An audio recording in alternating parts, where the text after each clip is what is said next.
Momento para mirar a los mercados, hoy así también con la referencia de Wall Street en la renta variable y en los mercados. Tenemos ahora mismo a los índices de Wall Street que siguen con subidas, ya casi 20 minutos de negociación se unen también a los avances que estamos viendo en la sesión europea e incluso muy cerca del récord en algunos de los indicadores, ¿no?, dentro de esos primeros movimientos de mercado. Vamos a hablar con Ricardo González desde GPM. Muy buenas tardes, Ricardo. Hola, buenas tardes. Bueno, ¿cómo ves este inicio de sesión? Te iba a preguntar, y bueno, ¿cómo ves el mes de junio, no? Porque, ¿cómo es el mes de junio en los mercados? Cuéntanos. Bueno, el inicio de mes está siendo fuerte, suele ser habitual, que el mes de junio suele empezar fuerte en los mercados. De hecho, para dar respuesta a cómo suele comportarse el mercado americano durante el mes de junio, he preparado la siguiente gráfica que lo que refleja es el comportamiento promedio que ha experimentado el mercado desde el año 1950 hasta el pasado ejercicio 2020, durante el transcurso, los 30 días que se componen el mes de junio.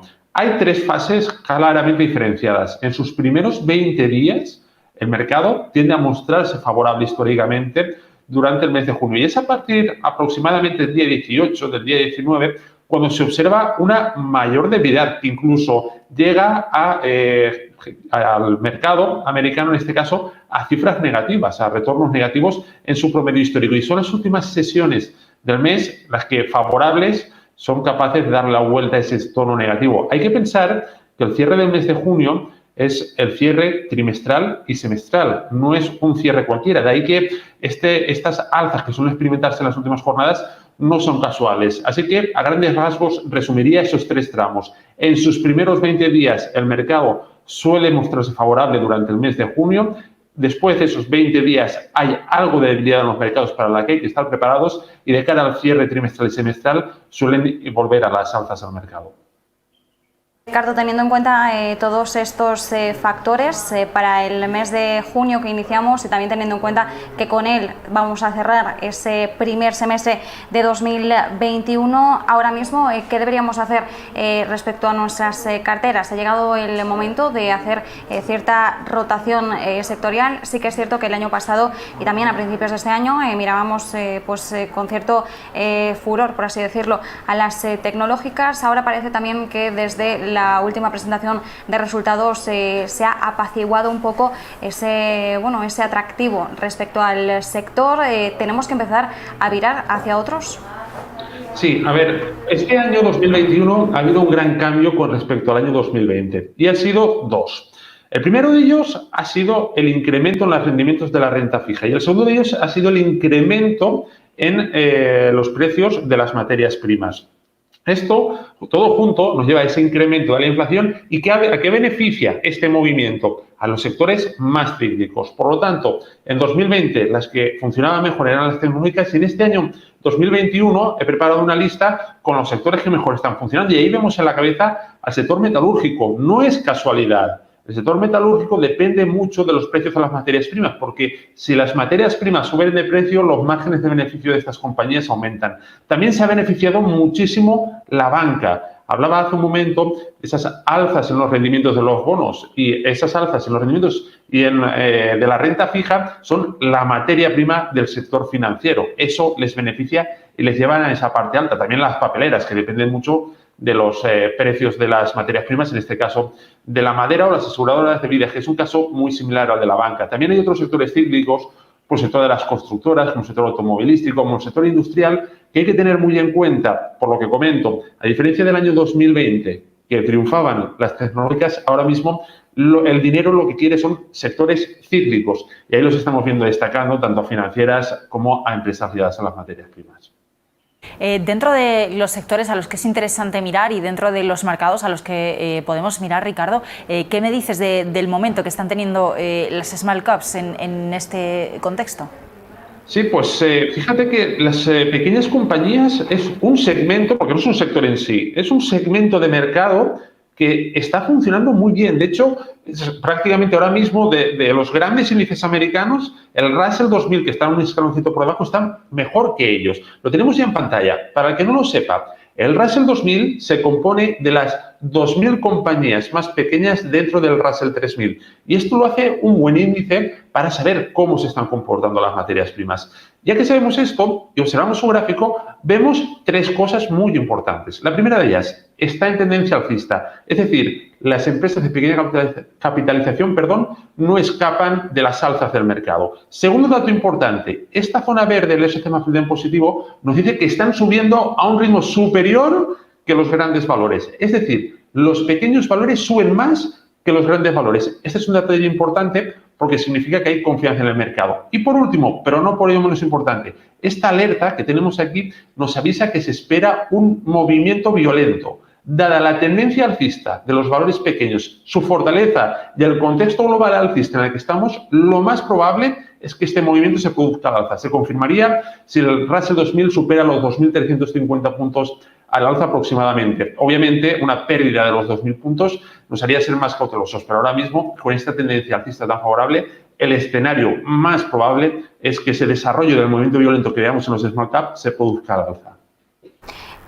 Y Ricardo, más allá de esto, bueno, ahora mismo a menos cuarto conocíamos ese PMI manufacturero de Estados Unidos, 62,1 es el puntaje marcado. Estábamos esperando y también estamos esperando a tener algunos datos más ahora en los próximos minutos. Estamos ahora viendo la última noticia que tenemos que mirar sobre todo cuando hablamos de este tipo de datos. PMI manufacturero, también tenemos que conocer ahora en unos 6 minutos el índice compuesto de fabricación ISM. Cuando conocemos todos estos datos, que además nos indican también la evolución favorable de distintos apartados de la economía estadounidense, en medio también de esa pujanza por la recuperación económica para dejar atrás la crisis sanitaria, ¿qué factores tenemos que tener en cuenta cuando damos e informamos de estos datos y sobre todo cómo los ponemos en valor en el conjunto de la economía? Bueno, hay que tener en cuenta que el mercado tiene varios dones y uno de sus dones es descontar lo que está por venir, especialmente en los datos como los que estamos hablando, ¿no? Estas noticias económicas tienden a estar descontadas por el mercado y si no lo están, tienen su influencia muy a corto plazo. Más a medio plazo, para tratar de adelantarnos al mercado, hay un detalle, un factor que es más importante y es ver lo que hacen la mayoría de compañías. Este gráfico que ya tenemos en pantalla representa con una línea azul el S&P 500 y con una línea roja representa un índice en el que todos los valores pesan igual. Es decir, si en el mercado americano hay 6.000 valores, suben 5.000 y bajan 1.000, la línea sube, la línea roja. Si caen 5.000 y suben 1.000, la línea baja. Es decir, no es manipulable como el S&P 500, que depende mucho de las grandes compañías. Y esta línea avance-descenso, que es el indicador al que estoy haciendo referencia, nos está dando un mensaje muy importante desde la pasada semana. Fijémonos, aquí está señalado que ya ha superado máximos. Es un detalle a tener muy presente, porque este indicador es líder sobre el mercado. Se compone de lo que hace la mayoría del mercado, no unos pocos valores que pesan mucho, como Amazon, Apple y demás, que son los que más pesan en el S&P 500. Este indicador líder nos está diciendo que ahora mismo el mercado goza de salud y que se están incrementando notablemente las posibilidades de que veamos finalmente a los mercados estadounidenses superar máximos históricos.